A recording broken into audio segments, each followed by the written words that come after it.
adecuado para comenzar.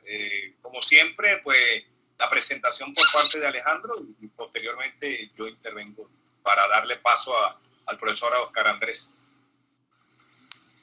Bueno, entonces vamos a comenzar. Buenos días a todos. Hoy vamos a tener el tercer debate sobre terremotos. Tuvimos uno sobre Caracas, antier sobre Cariaco, y hoy vamos a tener como una síntesis y unas recomendaciones, como dice el título,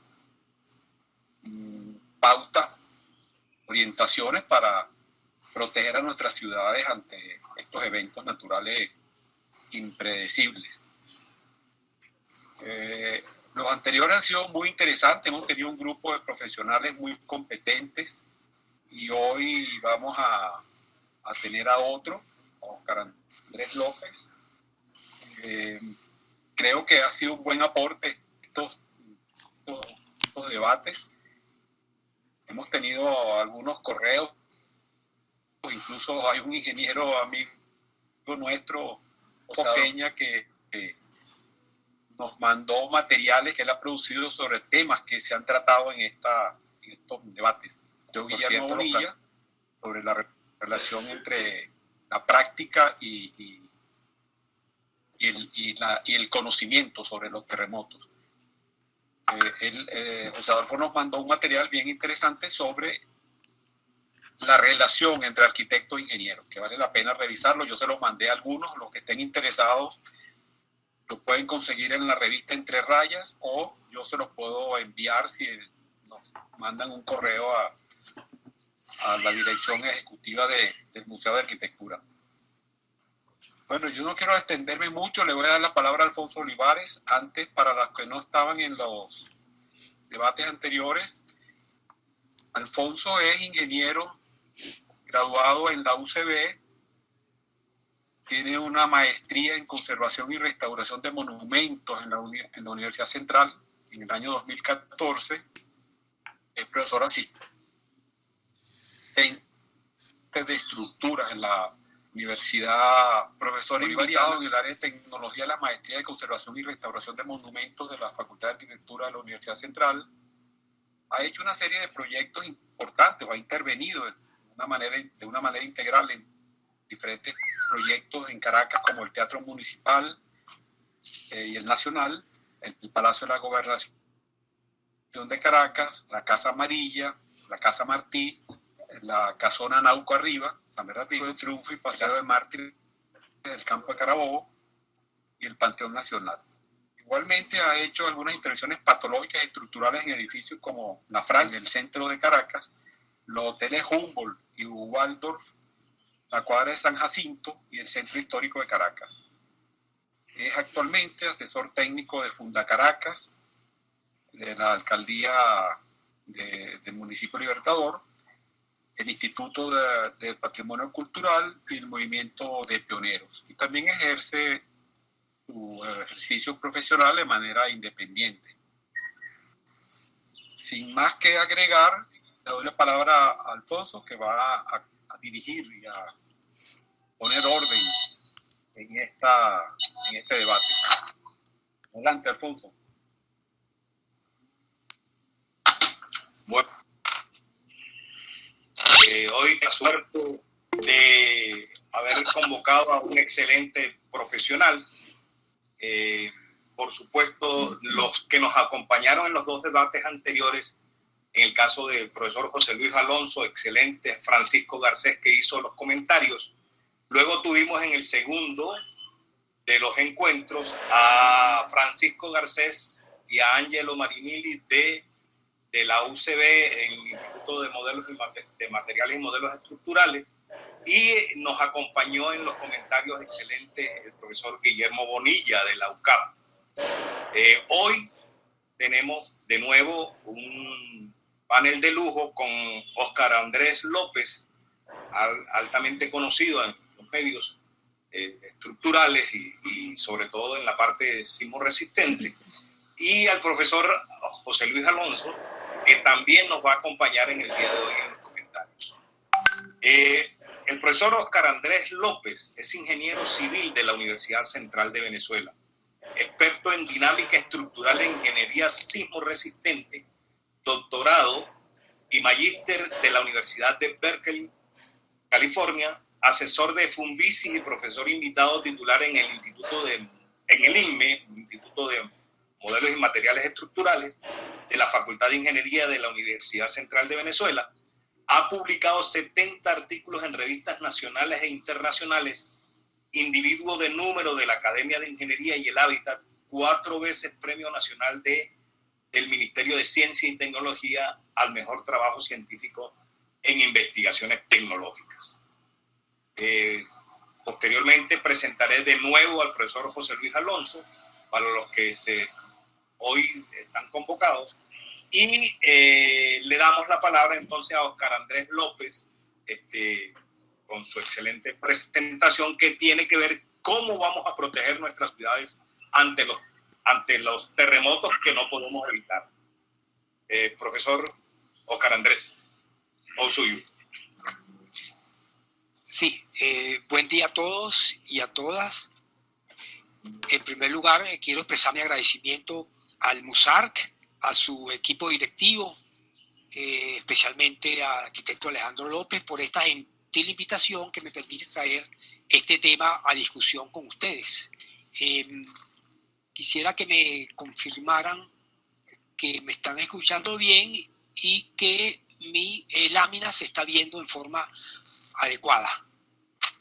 Perfecto, Oscar Andrés, muy bien, se te escucha y la imagen está correcta. Excelente. Entonces comencemos.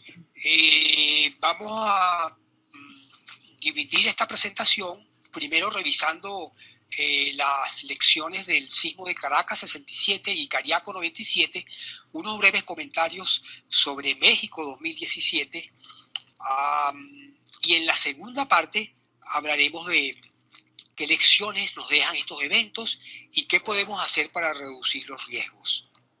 Comenzando con Caracas, el año 67, fue un terremoto de tamaño moderado. En Caracas hemos tenido en el pasado terremotos que han liberado hasta 96 veces más energía que el terremoto de 1967 de magnitud 6,6. El foco estaba a 14 kilómetros de profundidad y la ruptura se extendió en una dirección de 25 kilómetros. Visto desde el aire en este mapa, destacamos que el epicentro de este mayor subevento, de los 4 subeventos que constituyen este terremoto, de acuerdo a los trabajos sismológicos más recientes, estaba a unos 27 kilómetros de la ciudad de Caracas. Las aceleraciones se estiman en el orden de 0.10 G. En las normas actuales diseñamos en Caracas para aceleraciones entre 2 y 3 veces más altas. Una vista de la ciudad, esta fotografía corresponde a unas semanas después del evento del 67. Vemos el noreste de la ciudad, una ciudad que tenía un poquito menos de 2 millones de habitantes. Como consecuencia hay 300 fallecidos. El número de edificaciones se estimó en ese momento en 6.000 y un poco más de edificios, sin incluir casas de 1 y 2 pisos. De este total de edificios, el 11% sufren daño estructural y el 6% daño no estructural, agrietamiento en paredes, etc. O sea que la suma es alrededor del 17% de estructuras, de edificaciones de la ciudad con algún tipo de daño. Un edificio de cada 6 aproximadamente. Si ahora nos vamos al Guaraíra Repano y vemos la ciudad desde el norte, nos concentramos en la zona de Altamira, Los Palos Grandes, donde estaban todos los edificios que se derrumbaron. 4, el total de edificios era 279, 18% sufren daño estructural, un 29% daño no estructural. La suma de ellos es aproximadamente 50%, o sea que podemos decir que 1 de cada 2 edificios en la zona de Altamira, Los Palos Grandes, sufrió algún tipo de daño.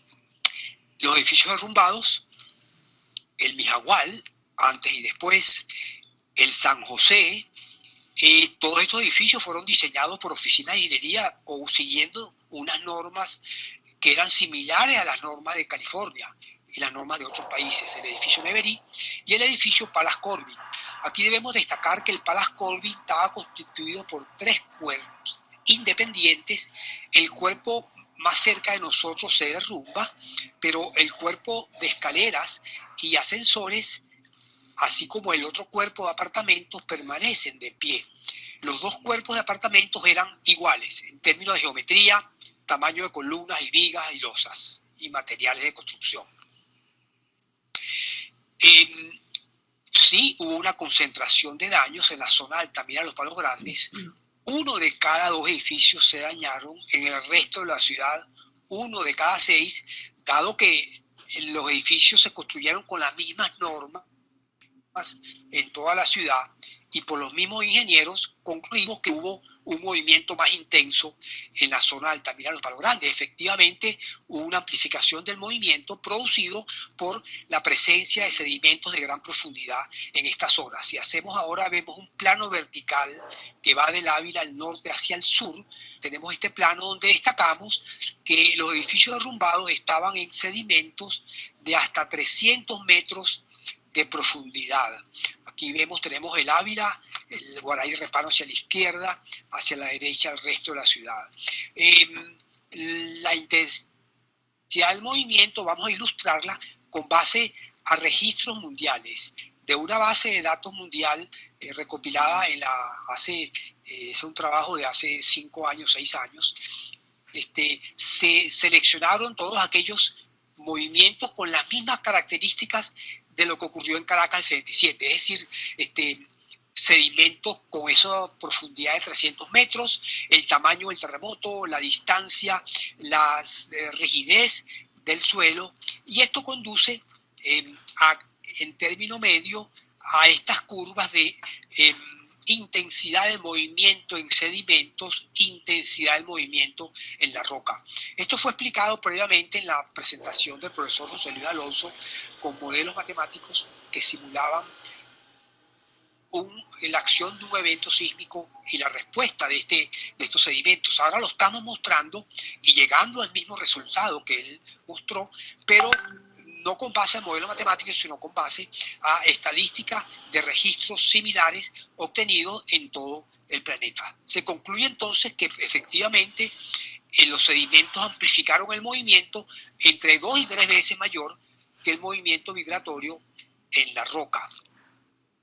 Pero esta no es la única causa del derrumbe de los edificios. Esto explica por qué se derrumbaron unos en Altamira, Los Palos Grandes y no en el resto de la ciudad. Pero ahora diseñamos para movimientos entre 2 y 3 veces más intensos en Caracas. La razón más importante del derrumbe tiene que ver con las normas. Ahora hacemos las construcciones más sólidas, con materiales, más volumen de materiales, mejor detallados en los elementos estructurales, de tal manera que la norma de la época, aún cumpliendo con ella, no suministraba una confiabilidad suficiente. Esto lo podemos decir ahora, 50 años después. Los edificios estaban bien diseñados y estaban bien construidos, eso se comprobó ampliamente. No se derrumbaron por defectos de construcción, cumplían con las normas. Se derrumbaron porque la norma era insuficiente. Características de vulnerabilidad asociadas a esas normas antiguas. La primera es la ausencia de planos resistentes en una dirección. Observamos vigas solo en la dirección azul. En las normas modernas exigimos la presencia también de vigas en la dirección roja, de tal manera que el edificio debe tener una resistencia similar en cualquier dirección de ataque del movimiento sísmico. Estos 2 ejemplos muestran construcciones diseñadas con esas normas antiguas, con vigas en una sola dirección, el caso de esta escuela o el caso de este edificio de vivienda. La segunda característica tiene que ver con la baja capacidad de disipación de energía que tenían las construcciones antiguas. Esto fue explicado en detalle por los profesores Angelo Marinilli y el profesor Francisco Garcés en relación al terremoto de Cariaco, nos dieron buenos ejemplos de cómo la insuficiencia en el detallado, en las longitudes de anclaje, en el doblado de los ganchos, en la separación de las ligaduras y estribos. Lo mismo se observó en Caracas el año 67. Esto corresponde a un edificio en Los Palos Grandes, en Altamira, donde notamos la ausencia de refuerzo transversal en la junta, así como la gran separación entre el refuerzo transversal en la columna, el cual no pudo impedir el bandeo de la barra longitudinal. Este elemento estuvo muy cerca de derrumbarse, esta columna. Por lo tanto, una característica de las construcciones antiguas era su baja capacidad para disipar energía, su limitada ductilidad. Todo esto le confiere a las estructuras una poca capacidad para resistir terremotos, lo cual lo ilustramos con una curva de capacidad. La curva de capacidad es la relación entre la fuerza y la deformación de una estructura. Empujamos, medimos la deformación, graficamos, y esta es su curva de capacidad de una estructura antigua. Las estructuras modernas las diseñamos para que resistan fuerzas mayores, para que tengan una pendiente inicial mayor, esto es más rigidez, periodos de vibración más cortos, más resistencia y mayor capacidad para disipar energía, mayor capacidad dúctil. Otro elemento importante en la falla, en el mal desempeño de unos edificios, fue la discontinuidad de los muros estructurales. Esto lo observamos en el edificio Macuto Sheraton en Caraballeda, que los muros de concreto armado estaban interrumpidos en los niveles inferiores, transformándose en columnas. Muros muy fuertes, muy rígidos, ahora se transforman en columnas más débiles. Como consecuencia, todas estas columnas, estas 4 columnas de este nivel, experimentaron fallas frágiles, fallas por fuerza constante, que pusieron este edificio muy cerca de tener una falla catastrófica. A esto lo llamamos también construcciones con unos entrepisos débiles o entrepisos blandos. Las paredes pueden ocasionar este tipo de desempeño si esas paredes se interrumpen al llegar a la planta baja, como lo ilustra este edificio cuyas paredes de ladrillo fueron interrumpidas. En los niveles superiores prácticamente no sufrieron daños, mientras que el nivel inferior o la planta baja experimentó una gran distorsión. Este edificio no tuvo la misma suerte en la India, y la planta baja libre ocasionó el derrumbe, el aplastamiento, así como en Turquía. Estas plantas bajas débiles han sido causa de derrumbe de edificios de muchos terremotos, también en California, así como en Tokio, donde notamos el aplastamiento de los vehículos en la planta baja libre. En el caso de Caracas, el Mijagual, notamos la ausencia de paredes en la planta baja, así como la abundancia de paredes en los niveles superiores, así como en el edificio San José. De tal manera que este efecto de planta baja débil estuvo presente en estos edificios y se marcó con más fuerza en el caso del edificio Palace Corbin. Decíamos que ambos cuerpos, uno se derrumba, otro permanece en pie, tenían la misma estructura, vigas, columnas, losas. La diferencia principal entre ellos tenía una alta densidad de paredes. El cuerpo que se derrumba tenía una muy baja densidad de paredes, lo cual marcó pues la diferencia entre la supervivencia y el colapso. Las paredes, vamos a llamar la atención, tienen que estar amarradas a la estructura para evitar su caída. Causaron mucho daño en ese sismo del 77. Este es un problema que nuestra ingeniería estructural y sismoresistente todavía no ha resuelto del todo en las construcciones actuales. En síntesis, los edificios derrumbados y dañados en el 97 estaban bien diseñados y construidos, se dañaron por insuficiencia de las normas antiguas, además de los elementos, digamos, adicionales de vulnerabilidad que tenían, como eran las plantas más débiles. El segundo caso a considerar, a traer ante ustedes el evento de Cariaco 97, se activa ahora la falla del Pilar al este del país. Ese evento, la falla dejó una traza de unos 30 kilómetros de longitud a lo largo del territorio del estado Sucre. Él tuvo una magnitud mayor que el sismo de Caracas, el 67, un poco mayor, 6,9, pero no es el mayor evento que se puede esperar en esa región. Una vista desde el aire de esta zona nos permite visualizar el movimiento entre los bloques tectónicos, donde está la falla del Pilar, y la raya amarilla en la carretera nos permite medir cuál fue la dislocación que sufrieron ambos bloques tectónicos, en este caso de aproximadamente 35 centímetros a lo largo de una distancia de 30 kilómetros de ruptura en una profundidad de unos 10 kilómetros. Cariaco, el poblado de Cariaco estaba muy cerca de la falla, pocos centenares de metros, por lo tanto el movimiento fue muy intenso, un movimiento del orden de 2 a 3 veces mayor al movimiento en Caracas, el 67.5 G, las aceleraciones. Como consecuencia hubo el derrumbe de algunos edificios escolares. Mostramos la escuela Valentín Valiente, el edificio 2 se derrumba totalmente, el edificio 1 se derrumba parcialmente. Una vista de este ángulo nos permite observar cómo fue la falla de la escuela Valentín Valiente. Aquí notamos cómo las columnas se fracturaron en su porción superior, en su extremo corto, que no estaba interrumpido por las paredes, no estaba confinado por las paredes.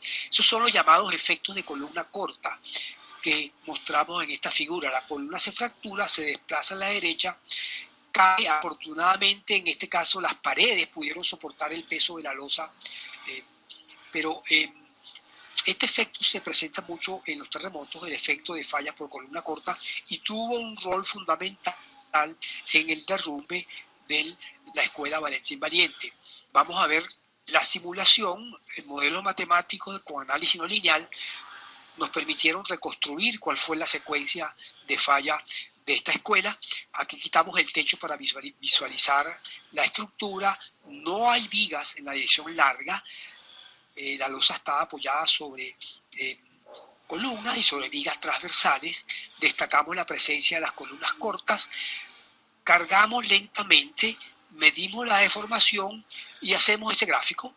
Carga de formación, que es la curva de capacidad de esa escuela. Notamos caídas de resistencia que van a ser el producto de las fallas en las columnas cortas. Veamos cómo es la secuencia de falla. Cargamos falla primero las columnas cortas de la planta baja con la caída de resistencia, luego fallan las columnas cortas del piso superior con la consecuente caída de resistencia. Posteriormente, al llegar a cerca de 7 centímetros, se produce el desplome del edificio. El otro escuela, liceo, también donde hubo colapso, es el Raimundo Martínez Centeno.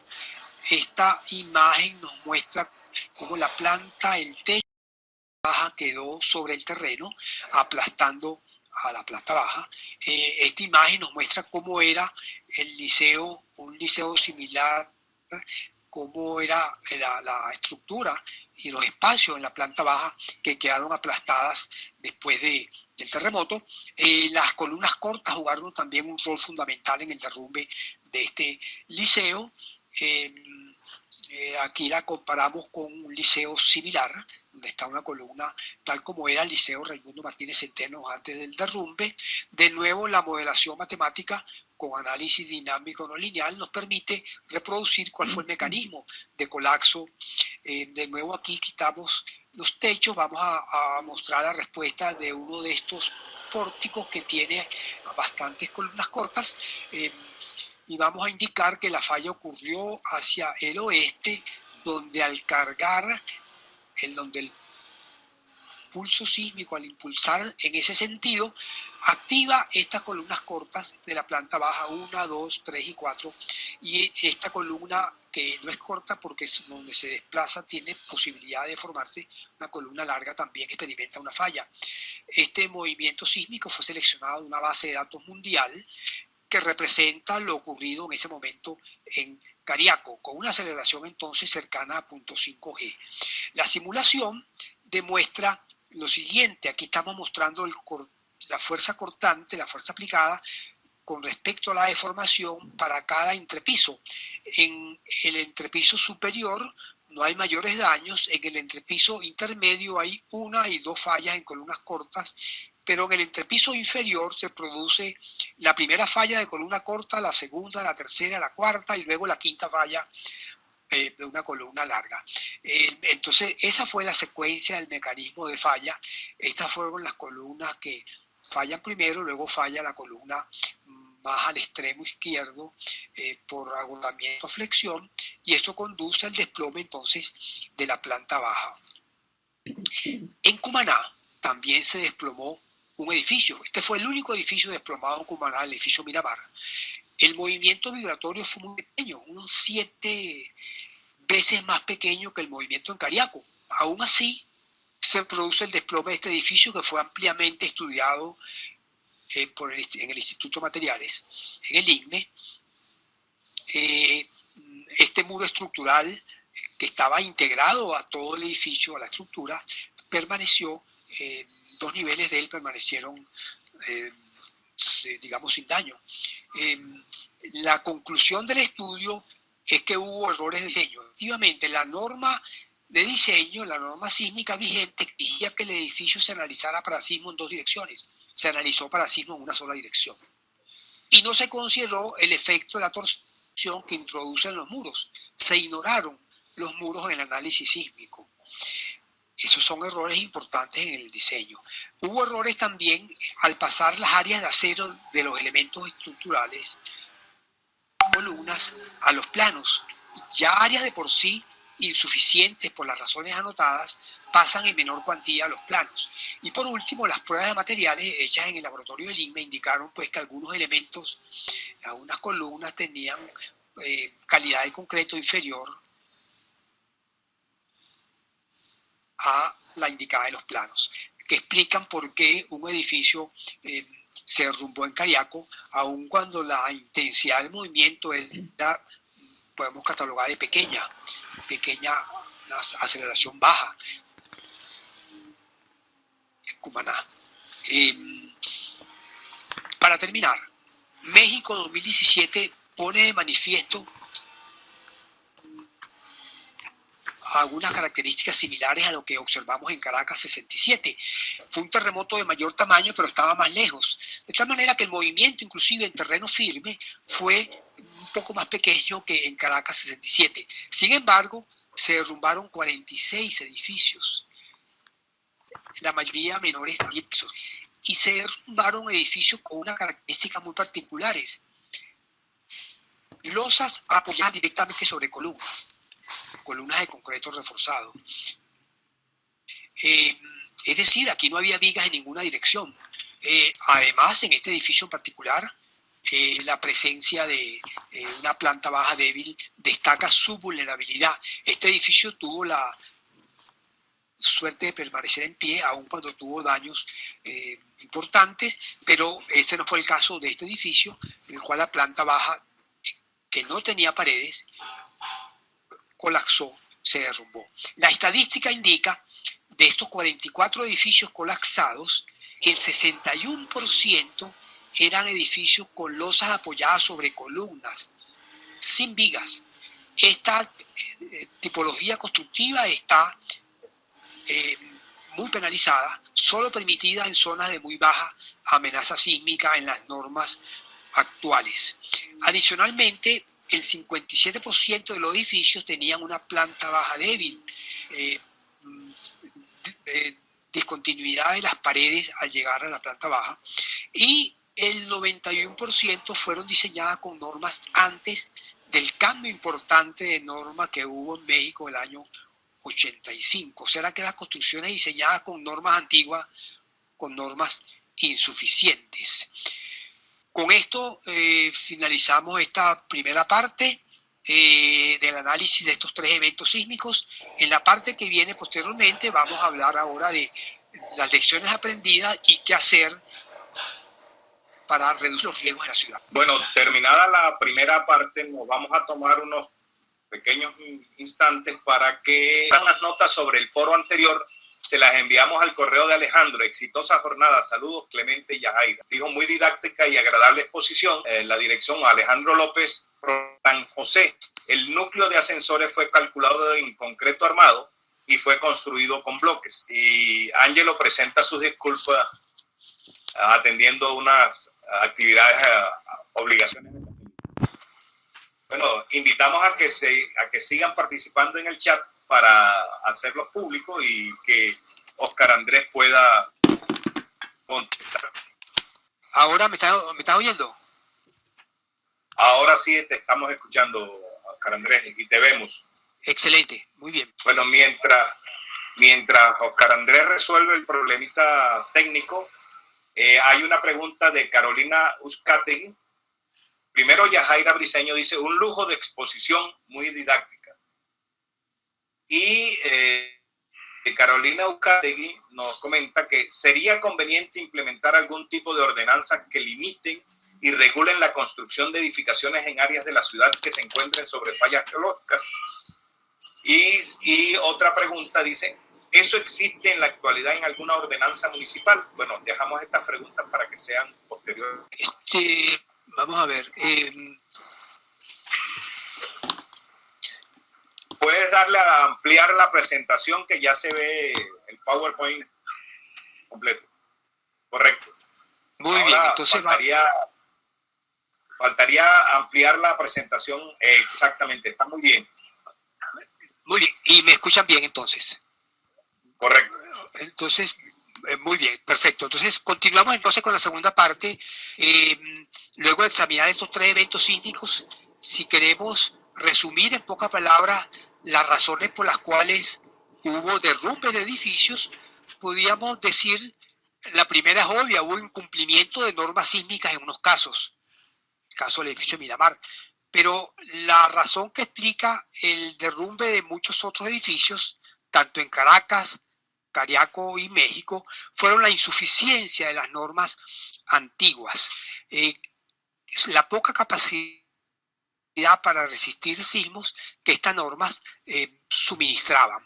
Ahora las hacemos los elementos de mayor volumen, más resistencia, más rígidos y con mayor capacidad para disipar energía. En particular, las debilidades eran ausencia de planos resistentes en una dirección, la presencia de plantas bajas débiles, principalmente por la terminación de las paredes de relleno de los pisos superiores y la presencia de columnas cortas que movilizaron modos de falla frágiles. ¿Qué hacer? ¿Cómo tener ciudades con mayor capacidad para resistir terremotos? Vamos a dar tres acciones. La primera, obviamente, el cumplimiento de las normas técnicas. Pero esto tiene que ir acompañado de un seguimiento. En la mayoría de los países donde la amenaza sísmica es importante, cada proyecto es revisado y aprobado y asume también la responsabilidad otro profesional. Ese seguimiento y control de obras es importante. Practicó en Caracas por unos años después del 77, luego no se continuó. En la norma propuesta 2020 sísmica, esto es una parte importante, el seguimiento y control de las obras y proyectos. Si ese seguimiento se hubiera hecho con el edificio Miramar en Cumaná, no por un ingeniero especialista, por un ingeniero con una preparación mínima, se hubiera dado cuenta de que no había análisis sísmico en una dirección del edificio y no había análisis para torsión. Esa segunda revisión hubiese corregido y hubiese muy probablemente impedido el derrumbe del edificio. Por supuesto, también con sanciones a las que incumplan.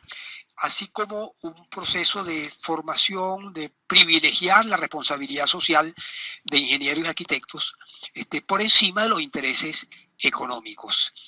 La segunda recomendación tiene que ver con las viviendas populares. Sí podemos hacer viviendas resistentes a terremotos, siguiendo esquemas paso a paso. Manuales de construcción popular se han desarrollado en el país con el empuje y el financiamiento de Funvisis. Aquí tenemos el manual desarrollado por el profesor Marinilli del INME y el profesor Acosta del IDEC para construcción de viviendas de bloques de arcilla o concreto, en eso confinadas con elementos de concreto armado, vigas y columnas, y en este caso con elementos de acero.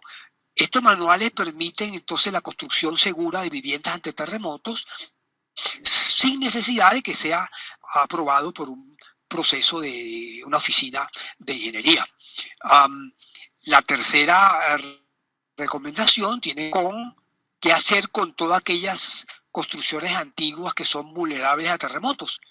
Tenemos que pasar por un proceso de reforzamiento, sin duda, pero para eso primero hay que identificar las más vulnerables.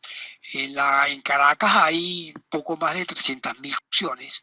Esto pasa por un proceso físico para identificar lo más vulnerable, priorizarlo, luego pasar a una siguiente fase de estudios detallados y finalmente, si es necesario, a la fase de refuerzo sismo resistente. En ese sentido, Sismo Caracas ha hecho un esfuerzo importante, el cual traemos ahora a colación. Objetivo general ha sido evaluar el riesgo y proponer acciones para su reducción. Sus objetivos específicos son la determinación del riesgo integral de la ciudad, generar proyectos pilotos de refuerzo y promover una cultura sismo resistente en el país. Una etapa de proyecto que está todavía en ejecución tiene que ver con la integral del riesgo. El procedimiento que se está siguiendo es no solo evaluar el riesgo físico, sino también evaluar el riesgo tomando en cuenta la vulnerabilidad social y la vulnerabilidad urbana. Este proyecto actualmente en ejecución lleva el profesor Gustavo Coronel. Oscar Andrés, se está oyendo interrumpida tu presentación. Sismo Caracas, pero vamos a ver qué podemos hacer entonces por aquí. Si se escucha mejor ahora. Sí, se escucha mejor, se escuchó mejor. Suponemos que el profesor Oscar Andrés ha tenido algún inconveniente con la presentación. Vamos a leer algunas últimas preguntas mientras damos tiempo a que Oscar Andrés resuelva. Voy a repetir la pregunta de Carolina Uzcategui, que dice: ¿sería conveniente implementar algún tipo de ordenanzas que limiten y regulen la construcción de edificaciones en el área de la ciudad que se encuentran sobre fallas geológicas? Eso existe en la actualidad en alguna ordenanza municipal. Y Francisco Garcés interviene diciendo: en el edificio que colapsó en Cumaná, la seguridad, el cálculo estructural era muy deficiente. La identidad de la persona que aparecía como ingeniero calculista fue usurpada, es decir, no fue calculada por un profesional con competencia en el área estructural. Eso da respuesta de alguna manera a por qué las deficiencias que mostró en su momento el profesor Francisco Garcés y las que hoy volvió a mencionar el profesor Oscar Andrés López. Bueno, estamos a la espera de que Oscar Andrés resuelva ese pequeño impasse. Creo que sí, ya estamos otra vez. Adelante, Oscar Andrés. Vamos a ver aquí entonces de nuevo. Pantalla completa.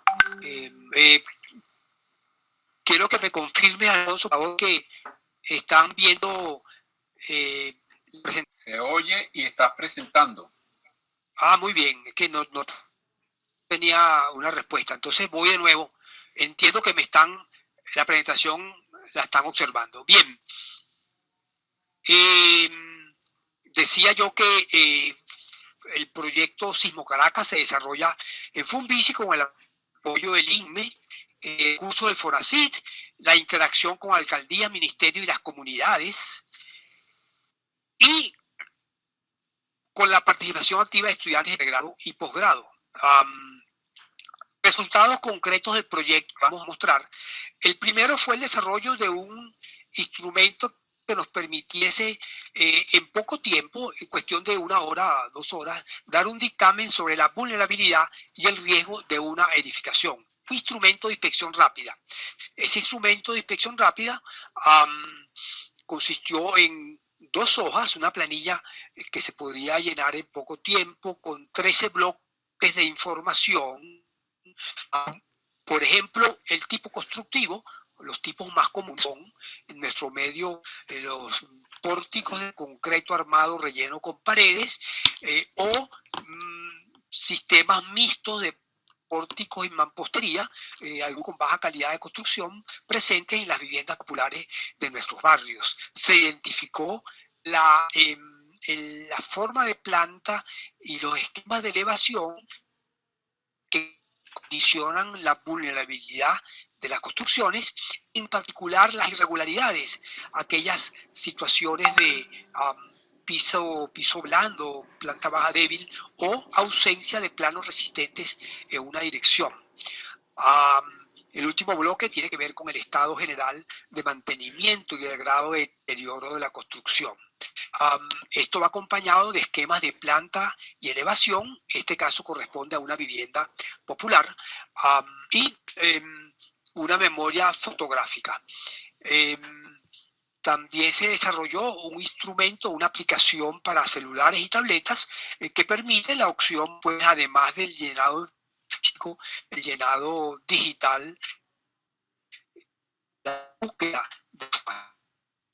Una vez que se tiene obtenida de ese trabajo de campo para la edificación, se procesa de la siguiente manera. Se asigna un índice de vulnerabilidad a la construcción entre 0 y 100, que puede ser modificado por el índice de amenaza y por el índice de importancia, y el producto de los tres nos define el índice de priorización.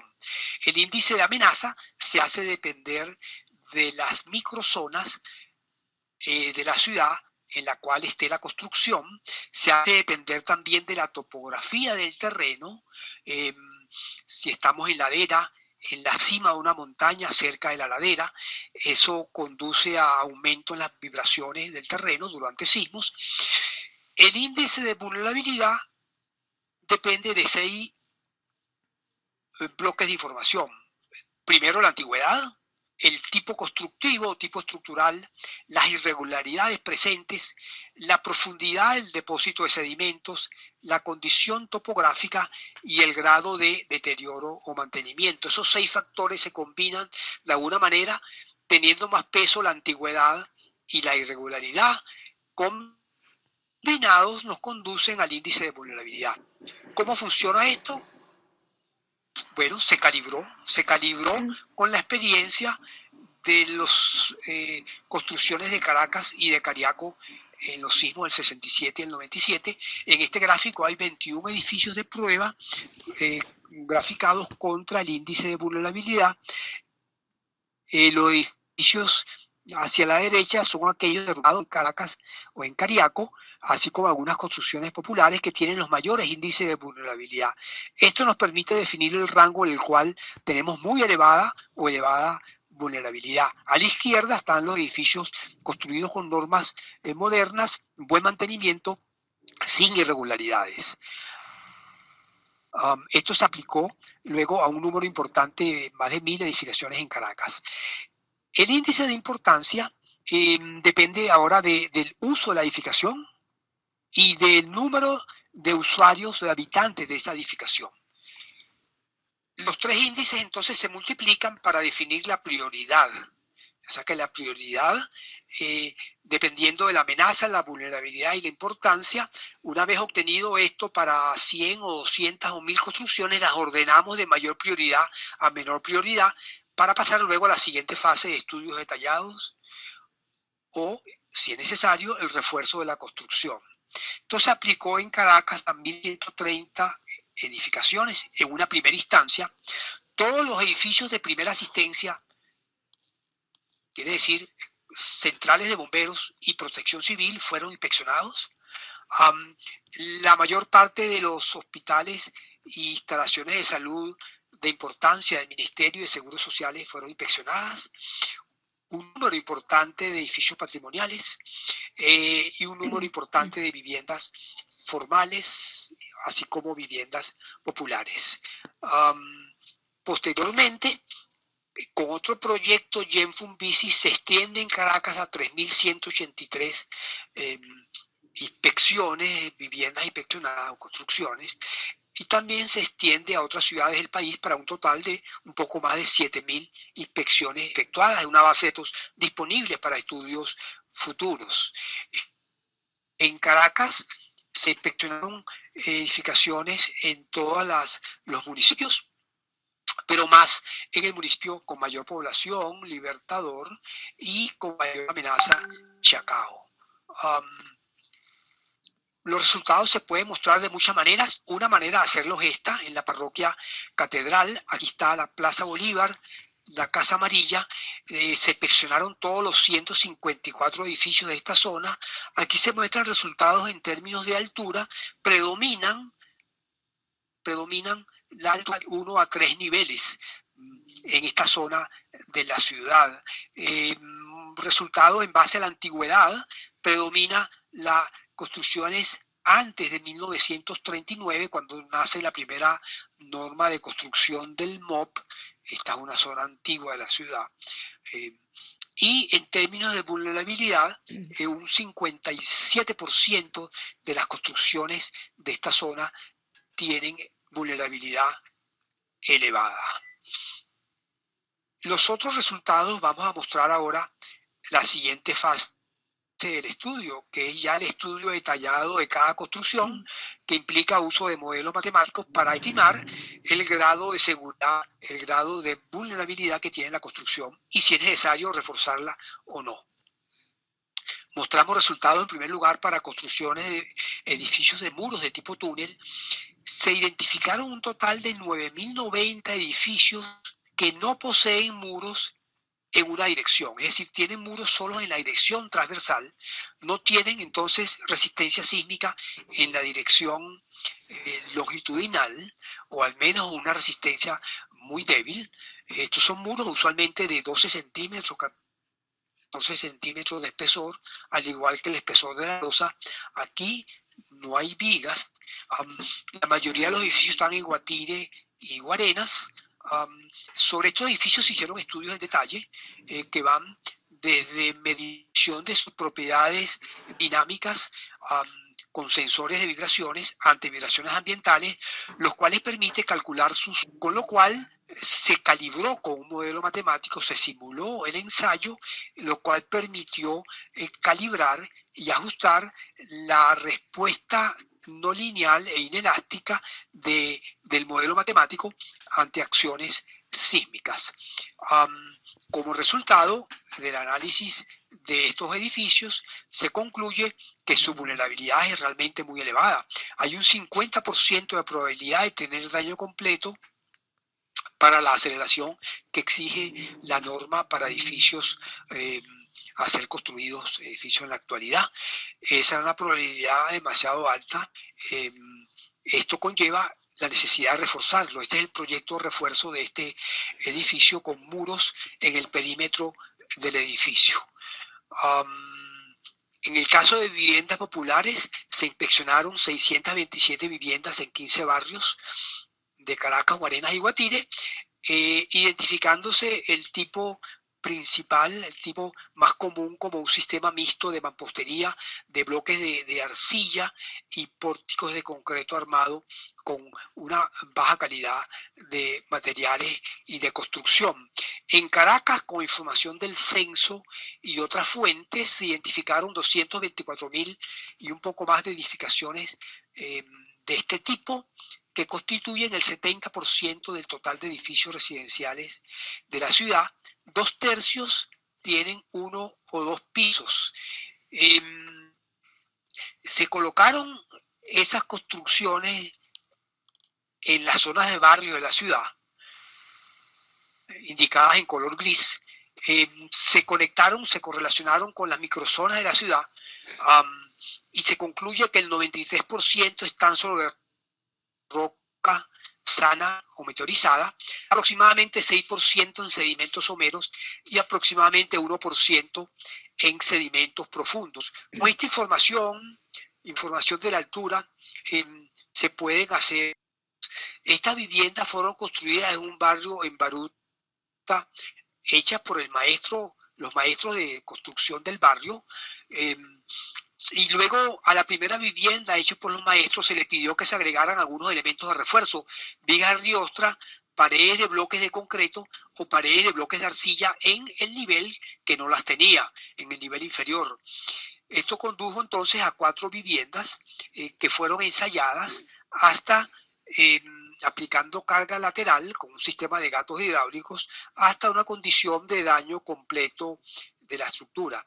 Con esto se conocen ahora los mecanismos de respuesta de estas viviendas y se generaron modelos matemáticos que pudieran hacer una predicción exitosa de ese mecanismo. Aquí se compara la simulación S con el ensayo E para las 4 viviendas y se logró desarrollar modelos matemáticos capaces de seguir el comportamiento de estas viviendas del barrio. Con esto se pudo pasar a una simulación ahora en mayor tamaño, tomando edificios de entre 6 pisos, ubicados en terreno plano, en terreno en pendiente, ubicados en la ciudad de Caracas, en las zonas de barrios, con la distribución de altura determinada en las inspecciones y sometidas a una repetición del sismo de Caracas del año de 1967. Con esta información se puede ahora determinar qué daños ocurriría bajo una simulación, una repetición de este evento sísmico.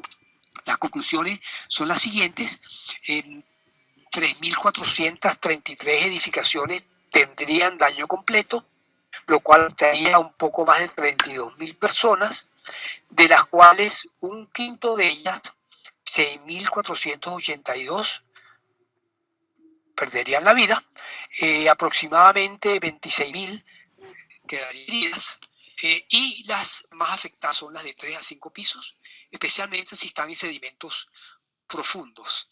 Se acompañó este trabajo en vivienda popular con un proyecto piloto de refuerzo en el barrio Telares de Palo Grande, que añadió un friso armado, así como elementos de concreto adicionales para suministrarle suficiente capacidad, resistencia sísmica.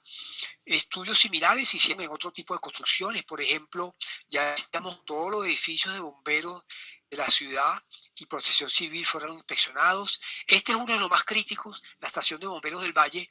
La demanda sísmica excede 2,5 veces la capacidad, la demanda, de acuerdo a lo que dice la norma actual, con lo cual la estación de bomberos tiene que ser reforzada para poder resistir los terremotos definidos en la norma vigente.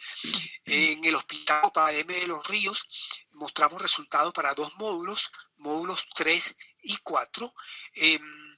Módulo 3, la demanda excede poco más de 4 veces la capacidad, fallando el 98% de las columnas para la acción de los sismos especificados en la norma. Por tanto, estos módulos tienen que ser reforzados.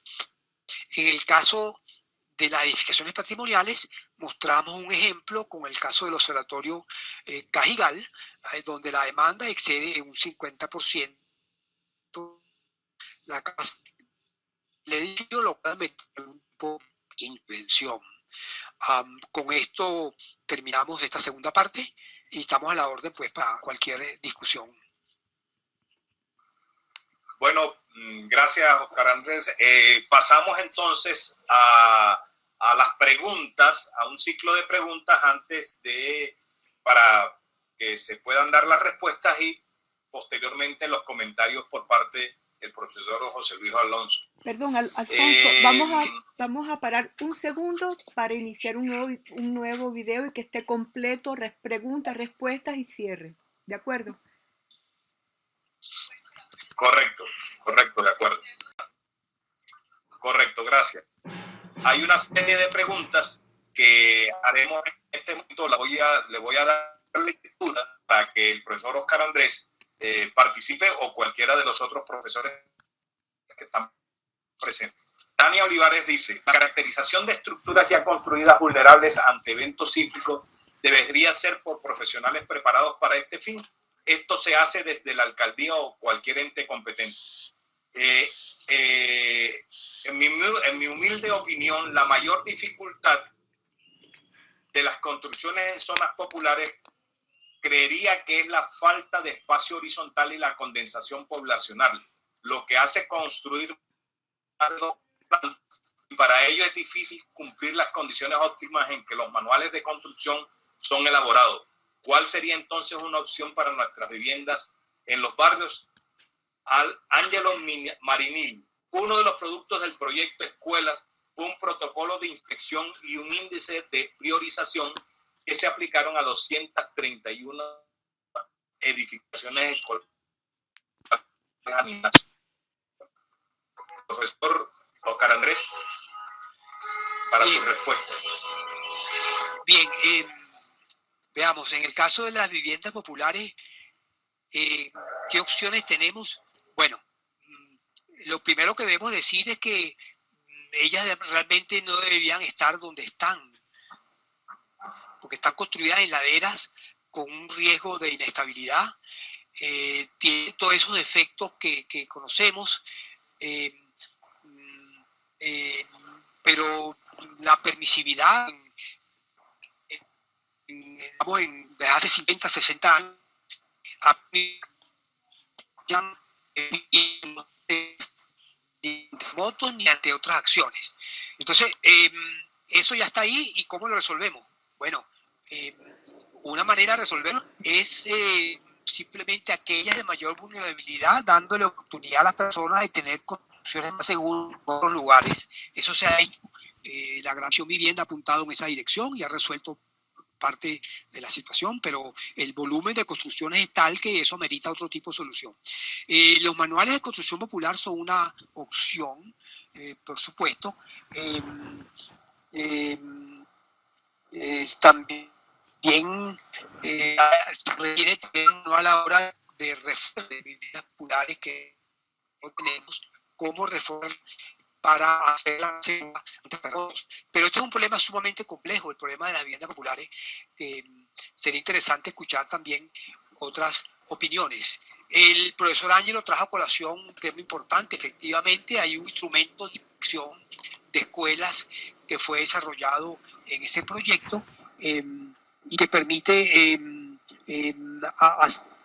asignar un grado de vulnerabilidad y de riesgo a través de una inspección corta. Eso es lo que puedo decir por ahora. Bueno, no se han presentado. Adelante, Alfonso. Sí, no se han presentado más preguntas, por lo tanto vamos a pasar a la parte de los comentarios, para lo cual estamos acompañados por el profesor José Luis Alonso. El profesor José Luis Alonso nos acompañó en la primera presentación que tuvo que ver con el terremoto de Caracas. Y voy a permitirme de nuevo recordarles un pequeño hoja de vida del profesor José Luis Alonso.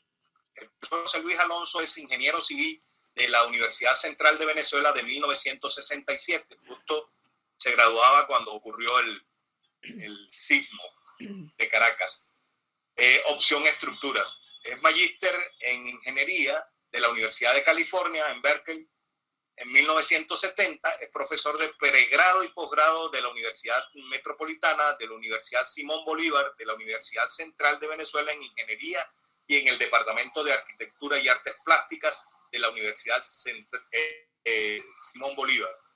Ha participado en el proyecto e inspección de grandes obras de ingeniería en el metro de Caracas, en el metro de Los Teques, el ferrocarril Caracas-Cuba, el viaducto Guarenas-Guatire, el árbol para vivir, una obra emblemática de Fruto Vivas, el gran arquitecto Fruto Vivas, las torres del Parque Central, Planta Centro de Morón, la torre mercantil y la torre BBVA, el Banco Bilbao Vizcaya, la adecuación estructural de unidades educativas de FEDE, la microzonificación sísmica de Mérida, y tiene publicaciones en congresos internacionales y nacionales en ingeniería sísmica, en la revista 304 y 370 del Colegio de Ingenieros, cuyo documento está disponible para algunos si quisieran a través del USAR.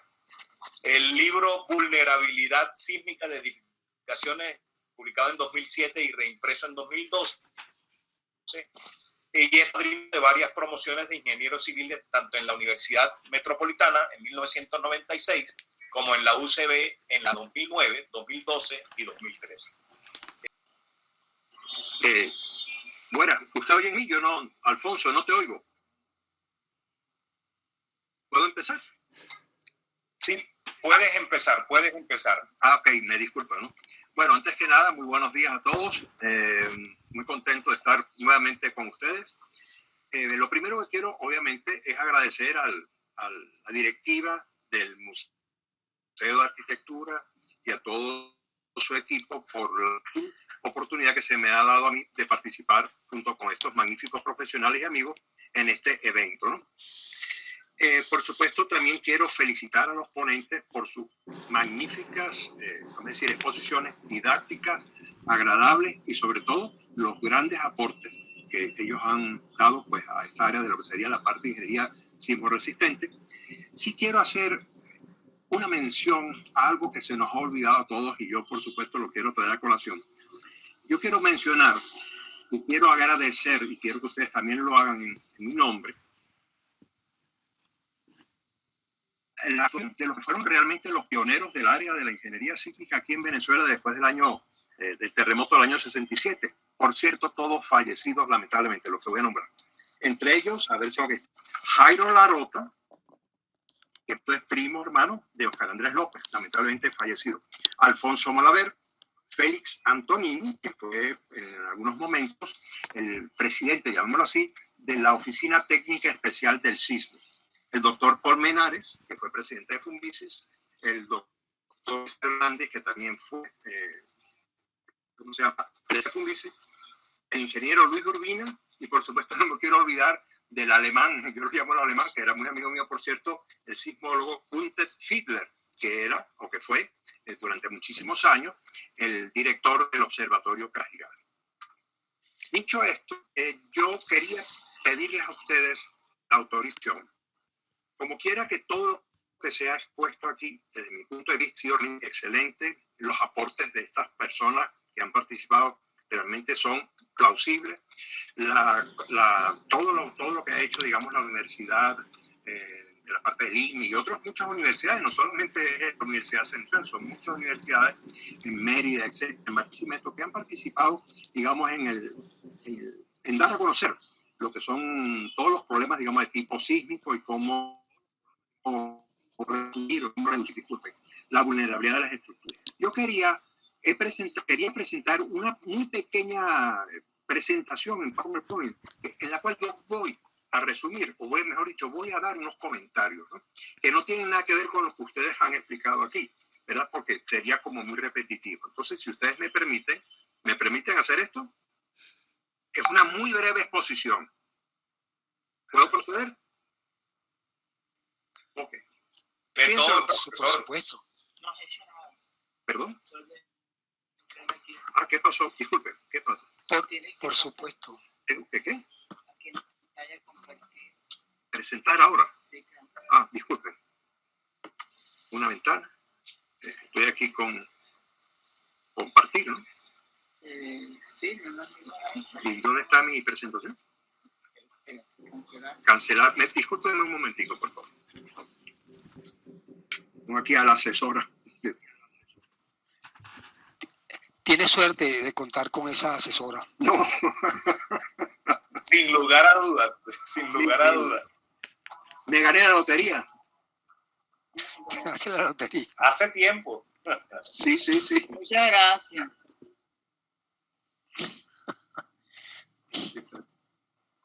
Bueno, estas cosas son las cosas buenas de la vida, que ponen de relieve todo lo importante de contar con personas alrededor nuestro, ¿no?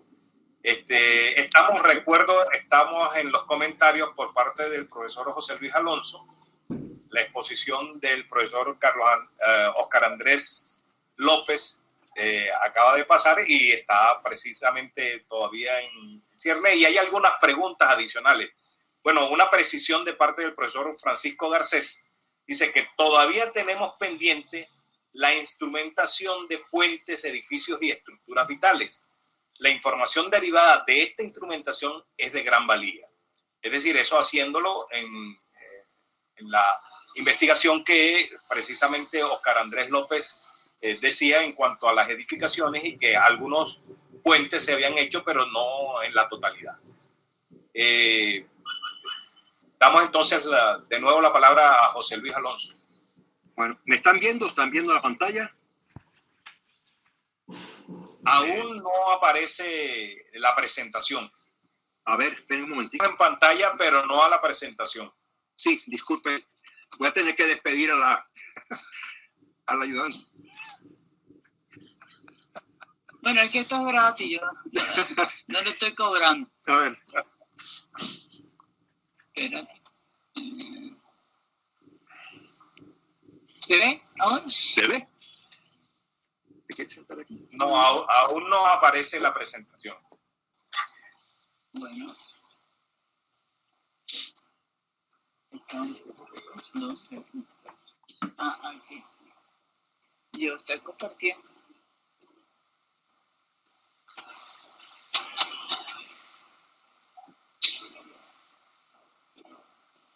Ahora sí. Ahora sí. No la despido entonces.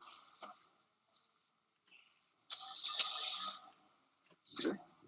Ahora sí aparece todo el marco de presentación, pero tienes que precisar cada uno de los recuadros. Un momento, que cada vez que hago esto sale de la presentación.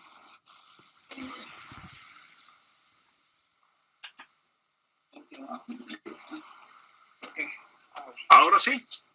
Ahora sí aparece ya. Bueno, ok. Fíjense, simplemente son unos comentarios finales que yo quiero compartir con ustedes. Bueno, fíjense, ¿cuál es la pregunta de los $64,000? Fíjense lo siguiente.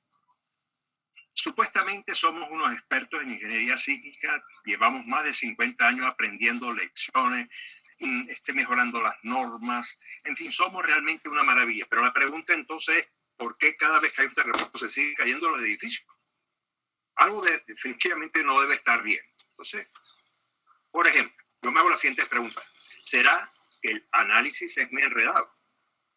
¿O será que el sistema estructural que elegí no es el apropiado?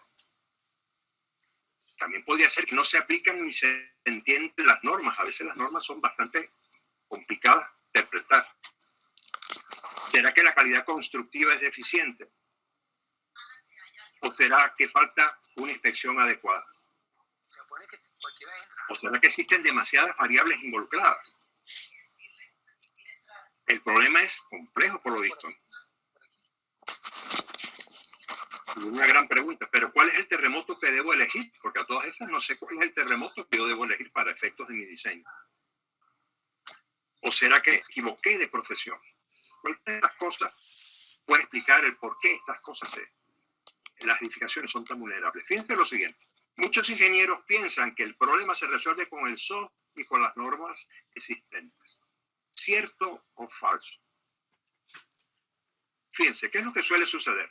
Tengo una cantidad de información, una cantidad de datos, yo los meto y los introduzco dentro de una gran caja negra, que es el software, la última versión del SAP, no importa, ¿verdad?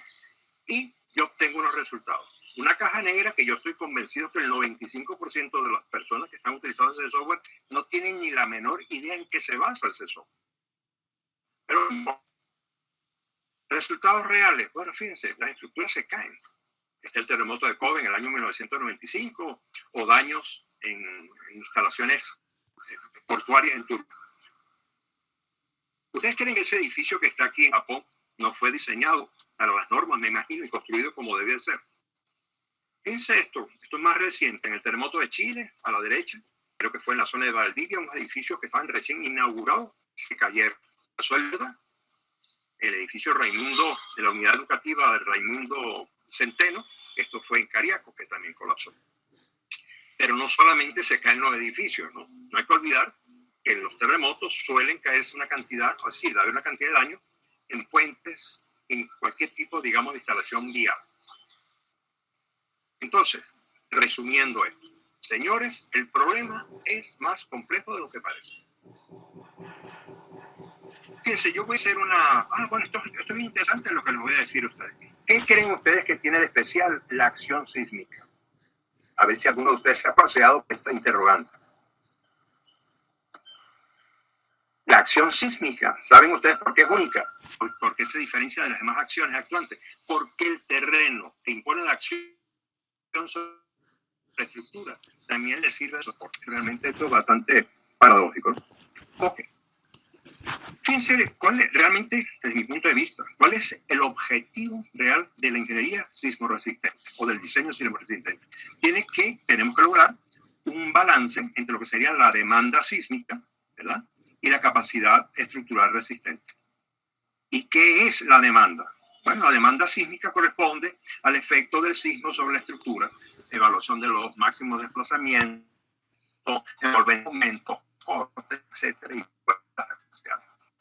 ¿Y qué es la capacidad estructural? Bueno, es la habilidad que posee una estructura a resistir estos efectos sin que se produzca la falla.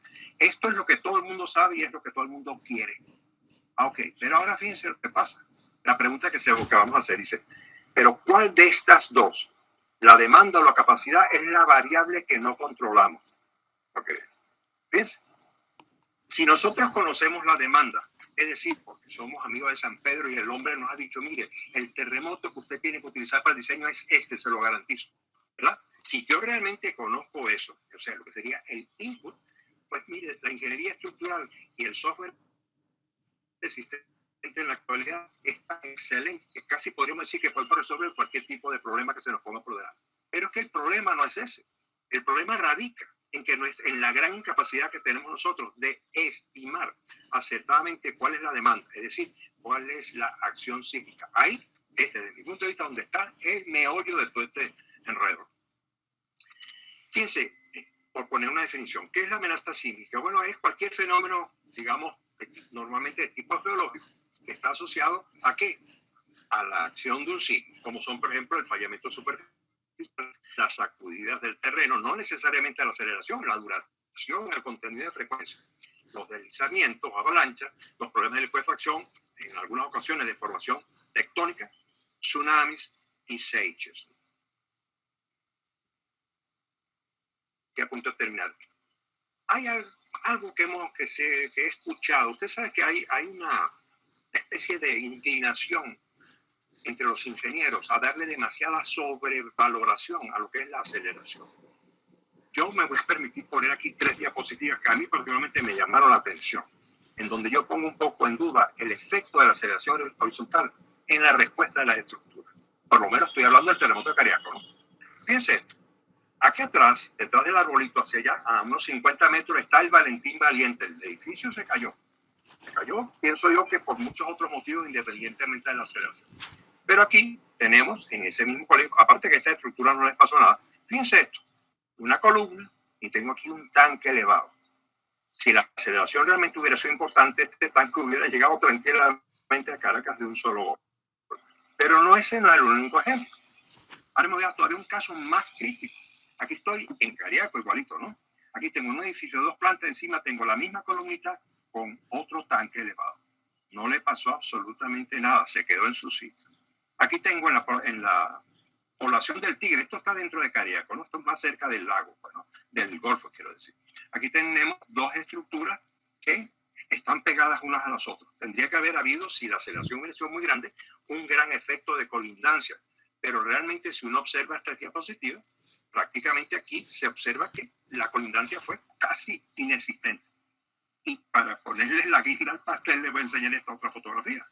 Dice, estamos hablando que estamos en Cariaco, en la zona epicentral, al lado de la traza prácticamente de la falla. Y tenemos esta gran estructurita que está aquí, una estructura convencional, ¿verdad? Donde resulta que en el techo, ¿verdad? Tenemos puesta un parapeto, digámoslo así, de bloques de concreto que ni siquiera estaban unidos a los machones, porque los machones ni siquiera habían sido vaciados.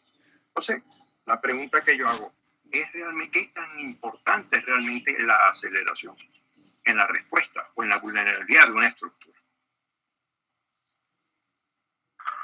Entonces, en definitiva, ya con esto vamos a terminar en esta opción. ¿Cuáles son, según ustedes, los sismos más dañinos?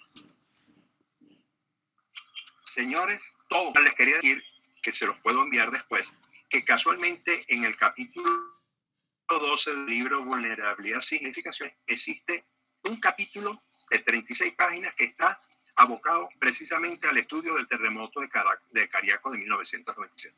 Bueno, yo con esto termino mi exposición. Espero que les haya sido de utilidad y me disculpan que me haya atrevido a hacer este. ¿Listo? Bueno, el José Luis Alonso nos deja evidentemente en la boca esperando mayor intervención. Bueno, el profesor Alonso, dice Angelo Marini, muy pertinente la mención que hace el profesor Alonso sobre los pioneros de la ingeniería sismoresistente en nuestro país. Considero que el profesor José Grace ha jugado un papel muy importante, creo que es un lapsus perdonable. Sí, disculpa, pero es que no se ha muerto. Yo sí sé lo que se ha muerto. No, exactamente. Me disculpan, ¿no? Yo, por supuesto, el profesor Grace es, bueno, maestro de todo, ¿no?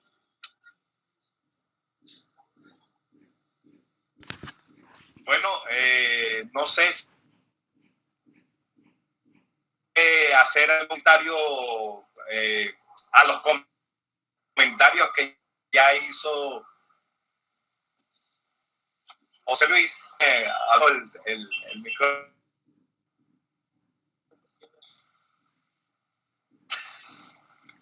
Podría hacer un comentario adicional, si me permiten. No sé. Por supuesto. Fíjense, me parece magnífica la orientación que se le está dando a la ingeniería sismoresistente en Caracas, ¿no?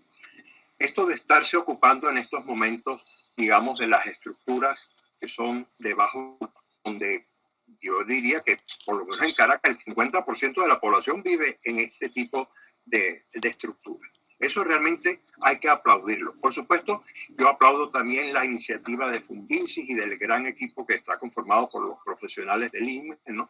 Pero yo quería hacer una observación referente a las normas. Bueno, quiero por supuesto agradecer al ingeniero Oscar Andrés López, por supuesto a Marinil y a todo el equipo que están trabajando en las normas, ¿verdad? Realmente usted sabe que se ha presentado una nueva norma, aparentemente que está, no sé si ya está en discusión o es que está aprobada. A mí me parece un esfuerzo magnífico, realmente. Pero quiero hacer una observación.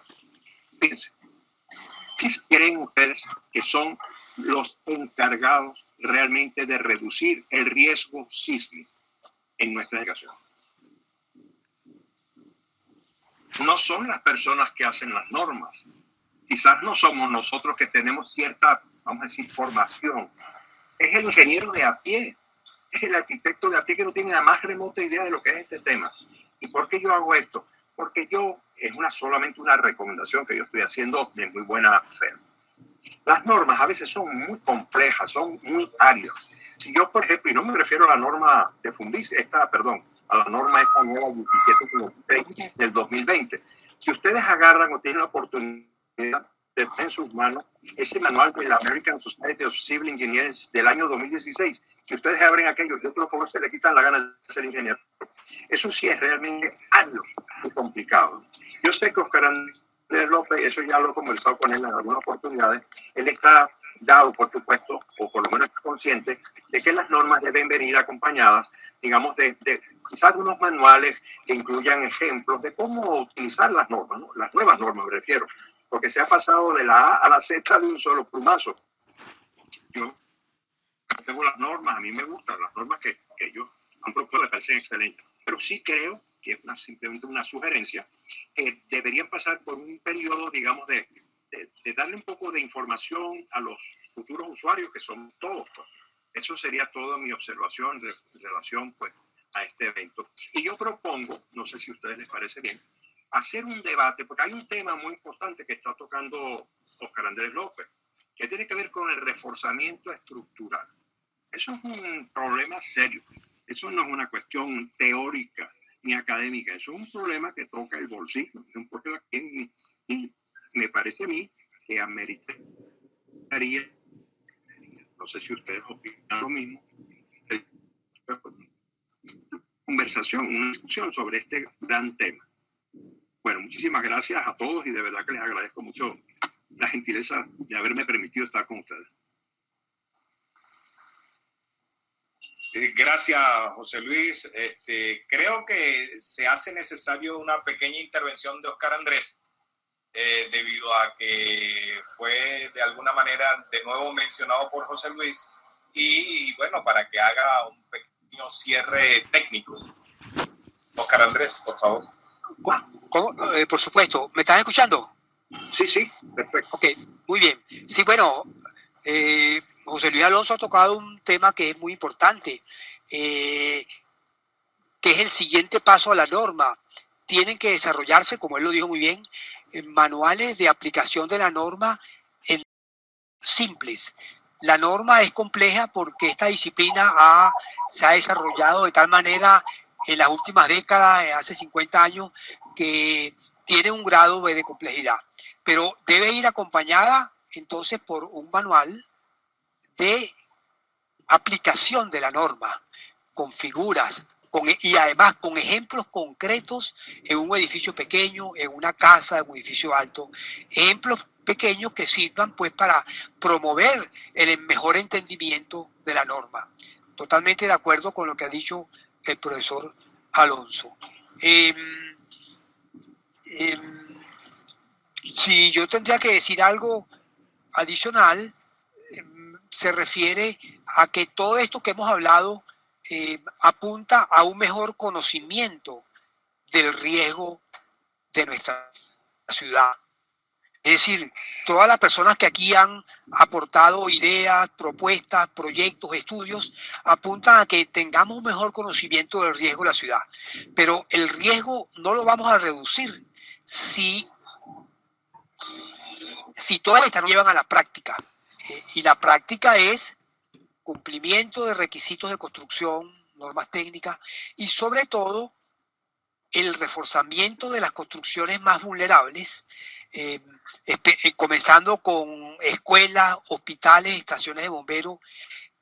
Ese reforzamiento, ese mejoramiento de su capacidad para resistir terremotos es lo que nos va a hacer que tengamos ciudades más seguras. Todo lo anterior que hemos dicho aquí es conocimiento, es importante, es muy importante, pero si eso no va al siguiente paso de la parte práctica, de la parte de la construcción de los refuerzos, entonces nos quedamos en que el riesgo sigue siendo el mismo, no hemos reducido el riesgo. Eso es, Alfonso. Bueno, no se oye. Alfonso, tienes tu micrófono apagado. Gracias. Voy a las últimas intervenciones. La profesor Alonso sobre los pioneros de la ingeniería, en donde mencionaba al profesor José Graces. Tania Olivares dice, excelente resumen del profesor Alonso. común de los y el menos usado, que es el sentido común, aparte de toda su técnica y estudios. Francisco, última norma resistente la consideramos con un manual de aplicación y una página web de apoyo. Francisco Garcés nuevamente dice, hay dos vías. Uno, reducir el riesgo de lo ya construido. Dos, hacer que la construya no aumente el riesgo.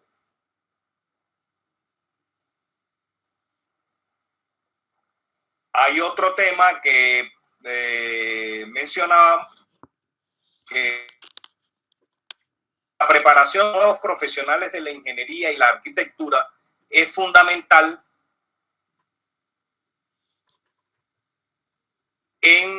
tal como han mencionado los profesores Guillermo Bonilla, Francisco Garcés y el profesor Marini. Son las últimas intervenciones que hemos tenido para presentar a los participantes, que en este caso ha sido el profesor José Luis Alonso y el profesor Oscar Andrés López. Es decir, el análisis que hace Francisco Garcés y la pregunta o la aseveración de Tania Olivares en cuanto al uso del sentido común, que no es tan común, y la preparación de los nuevos profesionales en el hecho constructivo, que es un hecho muy mencionado por el profesor Guillermo. Presentación. Bueno, no sé si algún, en el caso de Angelo Marinilli, quisiera intervenir para cerrar, o si no, le damos el paso a la dirección ejecutiva Alejandro López para el cierre de esta amena disertación. No sé si Angelo quisiera participar. Sí, bueno, lo que quería comentar es que efectivamente, como apunta el profesor Alonso, el problema es muy complejo, ¿no? Y ciertamente con una sola variable, como puede ser la aceleración, no resolvemos el problema. Hay que considerar elementos como, por ejemplo, la direccionalidad del sismo y los efectos que podemos tener en la cercanía a las fallas, ¿no? Que creo que ha podido jugar un papel muy importante en Cariaco y debe ser tomado en cuenta. Realmente un problema complejo, y de ahí viene la complejidad que notaba el profesor Andrés López sobre lo complicado que puede parecer la norma, porque cada vez se añaden nuevos detalles, nuevas formas de tratar los problemas que invariablemente pues conllevan a una cierta complicación en cuanto a la formulación de las prescripciones normativas, ¿no? Y eso no es un problema solo de nosotros, es un problema a nivel mundial. Casualmente, yo ayer estaba escuchando un webinar que se hizo en Guatemala con respecto a la actualización de las normas sísmicas de ese país, y van más o menos por el mismo camino que nosotros, ¿no? Llegando a los estudios de amenaza local, etcétera, etcétera. Así que realmente es un trabajo que creo que va a estar en constante desarrollo de ahora en adelante. Y bueno, quizás llegará un momento que la cosa se pueda simplificar tanto que sea mucho más sencillo, pero creo que todavía estamos un poquito lejos de eso. Así que aplaudo este tipo de debates, y creo que todas las propuestas que se han hecho de otros posibles debates son válidos. Yo añadiría, pues, discutir también las normas nuevas que se han hecho, la norma de mampostería, por ejemplo, o la actualización de la norma sísmica, o la actualización de cualquiera de las otras normas, que siempre es importante debatir, discutir y difundir los avances que se estén haciendo. Gracias, Ángelo. Para no dejar sin presentar unas intervenciones por el chat, voy a leerlas. Dice, la preparación, José Luis Alonso dice, cuando hice la mención de los pioneros me refería únicamente a los ya fallecidos, es decir, por eso, gracias, está presente. Jorge González García dice, con el apoyo elaborado una serie de artículos dirigidos a las constructores populares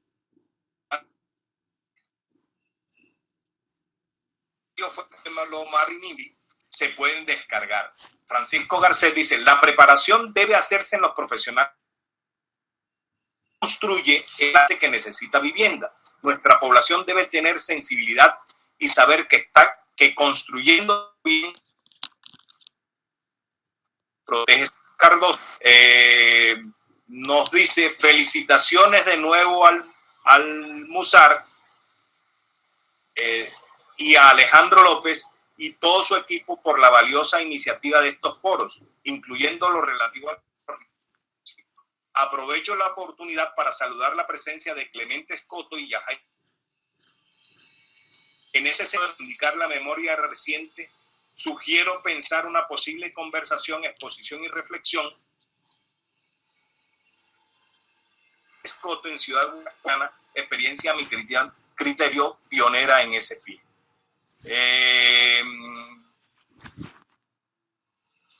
A las alcaldes de la formación de los técnicos y profesionales. Y Francisco Garcés dice de nuevo: buen Yajaira, igual Marcos, un fuerte abrazo desde Guayana.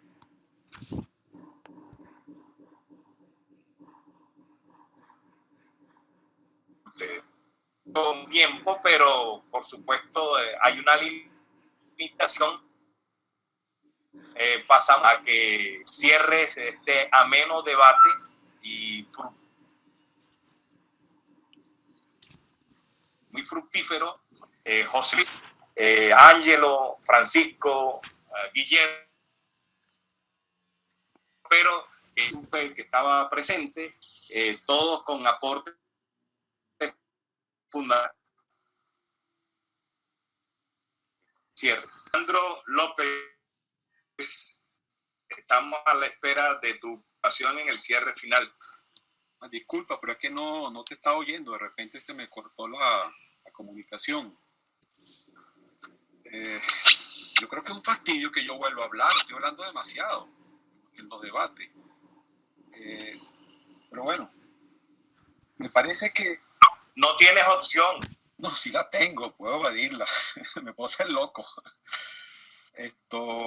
Oye, esto fue un debate de ingenieros, chicos, ha sido bien importante porque han recordado una serie de consideraciones fundamentales para el país y han evidenciado algo que ahora acaban de decir, que hay un conocimiento bastante desarrollado, bastante madurado, todavía falta por supuesto, pero con un buen avance sobre lo que es la sismorresistencia y sus consideraciones en las ciudades y en las edificaciones, pero donde hay un grave problema, a mi juicio, lo han resaltado también en el chat, es bajar ese conocimiento a los operadores, a las comunidades, a los funcionarios, a los profesionales de la ingeniería, de la arquitectura, del suelo, de la tierra.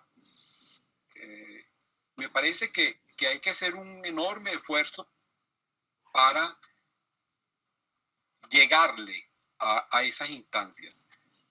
Cada uno tiene su responsabilidad, unos mayores que otros, pero un ingeniero y un arquitecto que desde la concepción inicial de una edificación o de un conjunto de edificaciones no tome en cuenta las variables sísmicas, ahí ya empieza un camino realmente tortuoso que puede conducirnos a un final trágico. Igualmente, en la etapa, vamos a llamarla subsiguiente, que es la construcción, los constructores, incluso hasta el obrero que está amarrando una cabilla, que no toda cabilla, no todo detalle dentro de la obra puede ser supervisada por los ingenieros, por los supervisores, etc. Siempre hay detalles que se pueden escapar. Entonces, es un proceso que requiere que las personas, todo el conjunto variable, extenso de personas que intervienen en esto, deben ser informadas, deben ser concientizadas y tienen que tener pues una sólida responsabilidad en su hacer. Yo quiero agradecerles a todos ustedes en conjunto el gran aporte que han hecho.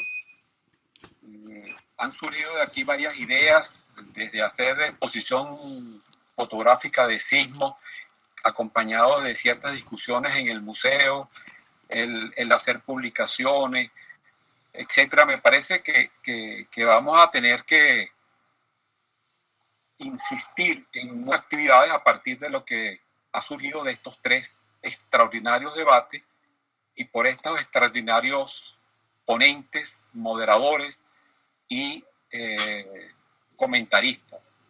Y los que preguntan por el chat, que también incitan y evidencian informaciones importantes. Yo creo, si están de acuerdo, son casi las 11 de la mañana. Nosotros siempre hemos establecido un tope máximo mayor al que hemos cumplido. No sé si algunos de ustedes quiere realmente cerrar, que no sean mis palabras las últimas, sino que ustedes sean los que planteen algunos aspectos que se les haya podido olvidar. Yo creo que la última intervención de José Luis Alonso fue como provocadora y como de crear, provocadora en el buen sentido de la palabra, por supuesto. Fue como incitar a que está bien, hay un conocimiento, pero hay algo. Él lanzó como una especie de duda. Así lo interpreté, cosa que me gusta mucho. Y me gustaría que después Yajaira y Clemente de Guayana plantearan la necesidad de la relación con las comunidades. Yo quisiera que ustedes, con los consejos, ¿cómo se llama? Con los funcionarios, pues, de las alcaldías, que me parece clave, sustantivo, tienen una alta responsabilidad en estos temas. Yo quisiera no terminar, sino que viene alguno de ustedes. Así que he terminado y le paso la palabra al moderador. Bueno, tuvimos la oportunidad, hemos tenido la oportunidad de escuchar a José Luis. Francisco ha estado muy activo, Ángelo también pudo participar. Hemos visto por aquí a Guillermo Bonilla, quien estuvo la semana pasada. Bueno, Guillermo, tienes la oportunidad de ampliar de alguna manera y responder y contribuir con el conocimiento para todos nosotros. Te invito. Caramba, me agarra, buenos días a todos, me agarra fuera de base. Yo creo, todo ha sido tan importante. Estaba pensando, yo no sé si lo que voy a decir es bueno o malo, ¿no? Pensaba muchas cosas. Miren, hay algo interesante. Yo, cuando hablé la otra vez, dije sobre revisiones que nosotros hemos hecho tanto a nivel público y privado. Y algo que me preocupa es que se ha perdido, y lo ha dicho José Luis Alonso, o sea, indirectamente se ha dicho, se ha perdido un esquema adecuado, en general, estoy hablando obviamente, de desarrollar proyectos. Muchos de los proyectos, por ejemplo, lo puedo citar porque es verdad, Fundación Misión Hábitat y la Misión Bien han tenido que ser rechazados por el proyecto. Muchas propuestas se rechazaban porque el proyecto como tal, y también ocurre en el privado, no son proyectos. ¿Qué es lo que está pasando? Y tiene que ver con lo que dijo Garcés también. Nos graduamos de ingenieros y mucha gente está calculando porque usa un programa, pero usar un programa es maravilloso como herramienta de apoyo si domino en esencia lo que voy a trabajar, partiendo del principio que el programa es una caja negra, estamos de acuerdo. Entonces, creo que también hay muchas universidades, pero no, ni siquiera las mejores, o sea, las mejores dan todo, pero aún así hablamos, se necesita la práctica, pero hay muchos profesionales en muchas universidades que salen, que están saliendo y están proyectando sin conocer, o sea, el sentido, por ejemplo, del previsionamiento, prácticamente no existe en ningún lugar, directamente van al programa a ver lo que les da. Esas son cosas que creo que me preocupan. Es interesante lo de las normas, hay que llevarlas. José Luis Alonso dijo el ingeniero a pie, es que efectivamente hay muchos ingenieros, sobre todo alejados de las grandes ciudades, que requieren más formación. O sea, la formación hay que después llegar al resto de los profesionales en arquitectura y en ingeniería, cada uno a su nivel. Ahí hay muchos retos que el MUSAR puede tomar, no solo el MUSAR, las universidades. Hay algo importante también citado, la mano de obra, lo dijo al final Alejandro López. Miren, en casi todos los países, un obrero sé que el INSE lo está intentando, pero cuando uno está en obra, uno ve que el carpintero de primera usualmente aprendió porque resulta que un obrero era amigo de alguien que es carpintero y él logró entrar y lo puso de asistente sin saber de carpintería. Y da un salto que en la siguiente obra es carpintero de primera. Entonces tenemos ciertas debilidades de base de hace muchos años que es necesario transformar, o sea, hay que lograr hacer que la escuela base de la formación del que está más abajo, que son los albañiles, hasta el obrero, carpintero, cabillero, sean esencial de mayor calidad. Esto es algo quizás tonto lo que voy a decir, pero creo que realmente es un problema a todo nivel. Si usted tiene un problema en un banco y habla con una secretaria, a veces ni siquiera la respuesta es adecuada. A mí me ha pasado que hasta lo insultan a uno porque uno pregunta algo. Pero el oficio más a nivel mundial, como puede empaquetar algo dentro de un supermercado, hay que saberlo hacer. Y creo que eso se ha perdido en Venezuela a todo nivel. O sea, muchas veces el contratante contrata y da por conocido el tema para la persona que contrata. Y en construcción, como en otras profesiones, eso es muy grave.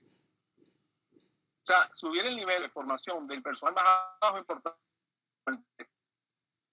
Formación del nivel intermedio, darle razón y sentido a la función del ingeniero que está en obra, su rol, sus actividades, cómo debe llevarlas éticamente, el control, lo que significa, y su responsabilidad de firmar también es importante. Entonces, detrás de todo esto es necesario hacer un plan muy grande de formación, un plan muy grande que está planificado, pero también yo creo que de universidades, instituciones y sobre todo entes que tengan, digamos, el aval nacional como para que realmente sean escuchados y puedan llegar. Creo que a veces la política de cualquier sistema termina también perdiéndose por otras cosas, pero si se tiene una línea mejoraría muchísimo. El hecho que un carpintero sepa, el hecho que un obrero sepa lo que hace, es importante. El hecho que un ingeniero civil que está en obra, inspeccionando o haciendo residencia, sepa lo que está haciendo y la importancia de lo que hace, son vidas. El hecho que el proyectista se vea actualizado constantemente y sepa que una computadora es la mejor herramienta si la domino, es básico. Y sobre todo el hecho, yo creo que, es decir, me duele que haya llegado a pocos, y yo creo que, bueno, ahorita la función de un área es tratar de que esto también multiplicarlo de alguna manera, porque debe llegar a muchos lugares para que sea realmente beneficioso a toda la población. Felicitaciones, es lo que me queda por decir, y muchas gracias por la oportunidad. Es todo. Bueno, como siempre, excelente la parte. Una pequeña pausa, por favor. Decía que no nos queda más que felicitarnos entre todos por la gran oportunidad que aprender y tenerlos de nuevo, tanto por escrito como en presencia virtual. A mí me satisface que desde la dirección ejecutiva del MUSAR se estén impulsando los debates y se estén haciendo públicos cuando no hayamos tenido tanto público como hubiésemos querido. Pero aceptamos el reto y se lo sugiero a Alejandro, el reto que plantea Guillermo de hacerlo mucho más. Creo que las dificultades de comunicación son fuertes y es lo que está incidiendo de alguna manera. Alejandro, ¿vas a decir algo? Sí. Tenemos en un canal abierto recientemente, hace días, llamado Musar de YouTube. Allí estamos subiendo todas las grabaciones de los debates, de todos excepto uno. El tercer debate no pudimos grabarlo, hubo un problema técnico, pero tenemos allí las grabaciones de todos. Y en segundo lugar, se están haciendo, ya van cerca de 9, no recuerdo ahorita, relatorías. Licenda Vila nos las está haciendo y Martín Padrón ha hecho otras, en donde todo interesado se las podemos enviar. Simplemente nos mandan un correo a dirección .musarc@gmail y allí le enviamos todo.